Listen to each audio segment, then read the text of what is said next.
Video edit ചെയ്യാൻ കിട്ടുന്നില്ല. അതിനെന്താ ഞാൻ പറഞ്ഞുതരാലോ. ചേച്ചിക്ക് ഇതൊക്കെ എങ്ങനെ അറിയും? അതോ അത് ഞാൻ ലിറ്റിൽ കൈറ്റ്സിലൂടെയാണ് പഠിച്ചത്. ലിറ്റിൽ കൈറ്റ്സിൽ ഇതൊക്കെ പഠിപ്പിച്ചിരുന്നു.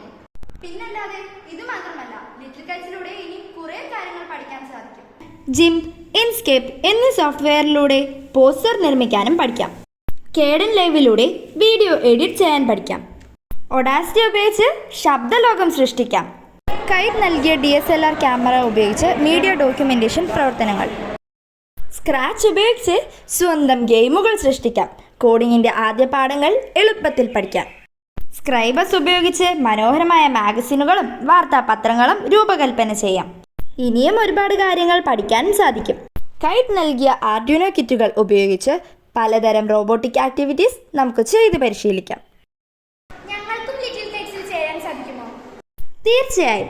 ലിറ്റിൽ കൈറ്റ്സ് ആപ്റ്റിറ്റ്യൂഡ് ടെസ്റ്റിൽ വിജയികളാകുന്ന 8ാം ക്ലാസ് വിദ്യാർത്ഥികൾക്ക് ലിറ്റിൽ കൈറ്റ്സിൽ അംഗത്വം നേടാൻ സാധിക്കും. ജൂൺ 18-ന് നമ്മുടെ GHSS ചിറ്റൂരിൽ ലിറ്റിൽ കൈറ്റ്സ് ആപ്റ്റിറ്റ്യൂഡ് ടെസ്റ്റ് നടക്കുന്നു. ലിറ്റിൽ കൈറ്റ്സിൽ സാങ്കേതിക വിദ്യയുടെ ലോകം നിങ്ങളെ കാത്തിരിക്കുന്നു. അപ്പോൾ ജൂൺ 18-ന് ലിറ്റിൽ കൈറ്റ്സ് ആപ്റ്റിറ്റ്യൂഡ് ടെസ്റ്റ് എഴുതാൻ എല്ലാവരും റെഡിയല്ലേ?